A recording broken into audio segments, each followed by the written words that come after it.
Welcome everybody, it's Telman. In this video I am going to be comparing Infinity Ward zombies against Treyarch zombies. So I'm not going to be comparing all the maps that Treyarch's ever made to zombies in Spaceland, because obviously that is unfair, but what I am going to be comparing is just the ideas we have so far of zombies in Spaceland and kind of putting those against what we've seen in the past from Treyarch. Of course this could change when the DLC season comes out and we could actually get a better comparison, but this is what we can see so far. So the first thing I want to start off with is actually the Gobblegum system versus the Fate and Fortune system. Now this system is pretty weird, the Fate and Fortune system, but I actually like it more than the Gobblegum system of how it worked. So this one you have to actually charge up, then you can use any of your 5 that you already set out with when you went to go start the game, and which I like more because you won't be popping your Perkaholics right away, even though there's not a Perkaholic. That's another thing I like about them, that there's not super overpowered ones, because some Gobblegums were just a little bit too overpowered. Even though I used them, I wasn't complaining at the time, I'm still not complaining now, but these Fate and Fortune cards will not be as abused as the Gobblegums were. Now one thing I don't like is how you get them through zombie crates, which are pretty much supply drops, but anyways,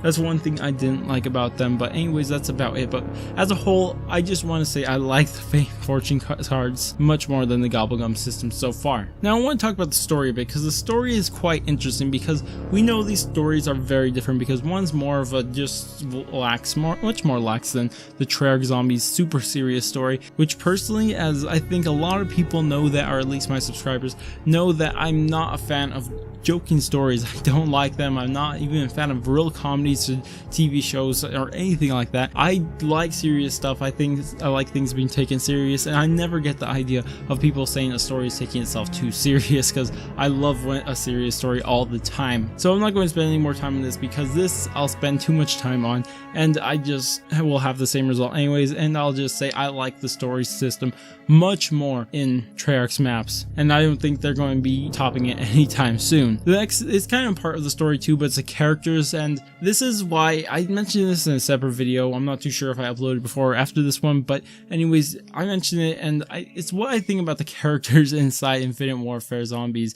And it looks like their personalities are going to be changing each and every time, so that is not going to be a character you're going to like. You're not going to stick to that character if he changes every single map. It's going to have a new character each time pretty much. If you're changing your personality, how are you still that character? It doesn't make any sense. So why would you stick to that character? It makes no sense to me, and I don't like the idea as a whole, as the personalities changing every single map. I don't like the idea. It's not a cool idea, at least to me. So I'm not liking what they're doing with the characters. I'm not too sure if they can possibly find a way for me to actually like these characters where they're constantly changing personalities, but if they do, then we'll see. We'll have to wait on that. But so far Treyarch zombies characters seem like they're always going to top them. Now I'm actually going to compare Easter eggs. So this is kind of weird, so I'm going to just focus on the main Easter egg. So as everyone's seen the zombies in Spaceland Easter egg, we all can see that it's actually kind of underwhelming, to say the least, because we didn't get any reward. We got one reward, that we could pack punch our wonder weapons, which, how is that a reward? That should just be a thing inside the game. It doesn't make any sense how that's a reward, but that's not what we're talking about right now. But it's really makes no sense with the story, if there is even a story going to be followed inside zombies in Spaceland. But it doesn't make any sense while we're fighting an alien or anything. I really don't like it, and people were saying this about Treyarch's Easter eggs not making sense. But anyways, of course it's going to be hard to top Treyarch at their own game with them making their Easter eggs, but I felt like they could have done better, and they should have done better. Now I want to actually talk about, I guess, perks. So I'm not too sure if I should talk about this one, because perks are kind of weird, because we've had so many perks in Treyarch zombies. I think we've had, like, I don't even know, we have a lot of them inside Treyarch zombies. But to start off zombies in Spaceland, we got 10 whole perks, which is a lot of perks that I'm very happy with, because we get 10 new perks right away. Well, technically they're not new, but they kind of have their own look and everything to them. But even though they do similar things to Treyarch zombies, just from looking at perks, just from looking on their 2 original perks that they did introduce, the Slappy Taffy and the Trailblazers, if they continue making perks like that,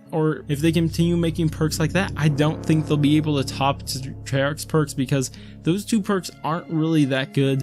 They are actually, in fact, pretty bad, but they could be buffed and to be better. That would make them really good, and I would absolutely love that. But as of now, I do think Treyarch zombies, it's going to be hard to top their perks. Just he's going to see, but like I don't want to say anything final on the perks because this one's kind of unfair to actually talk about. But one thing I will say, I absolutely love how they're introducing so many perks so early. I'm absolutely loving that, and I can't wait to see how many perks they introduce during the DLC season. Now I actually want to talk the visuals of this map. So this map is really nice looking. I do feel that it's a little gray, but that's always been a thing inside Infinity Ward's games in general, but I'm not going to poke at that any longer. But it is a nice looking map and everything. I really like how the visuals, and it probably looks nicer than a lot of Treyarch maps that they've made. Maybe not as much as maybe Shadows of Evil or Revelations. Those maps are absolutely beautiful, but just as this being their first map ever, if they continue making stuff to look this nice, I really feel that they could top Treyarch in their visuals, because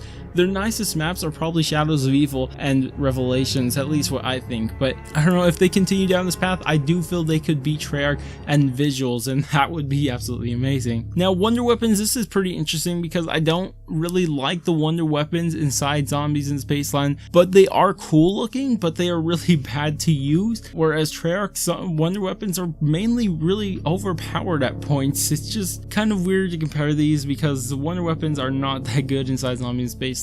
And they could beat Treyarch at this, but just with the weapons they have now, it doesn't seem likely as of yet. But I don't want to speak about normal weapons because those are separate, because just Black Ops 3's normal weapons were just so powerful, it's not even funny. But I'm not going to spend any more time on that. Now the last thing I want to talk about is actually the music in the game. So it looks like Infinity Ward is actually spending a lot of time on their music. Now to say that it's actually going to be better than Treyarch's music, it's hard. It's really, that's saying a lot to actually say that, because Infinity Ward's using previous songs from real life that have already came out, and maybe that's just a theme of this map, and maybe they're going to add their own original music inside future DLCs. But right now it seems like a lot of it is just using old other music that isn't actually theirs. So their music is really cool and it looks like they're focusing on it a lot, but unless they start making some really good original music very soon, it's going to be hard to top Treyarch's music, especially when you have all these songs. They have these super memorable songs. I'd like to see if they can make any song to even compete with Where Are We Going from Mob of the Dead. That would, if they can make a song that could actually compete with that, that would be amazing. That would just be so cool. But anyways,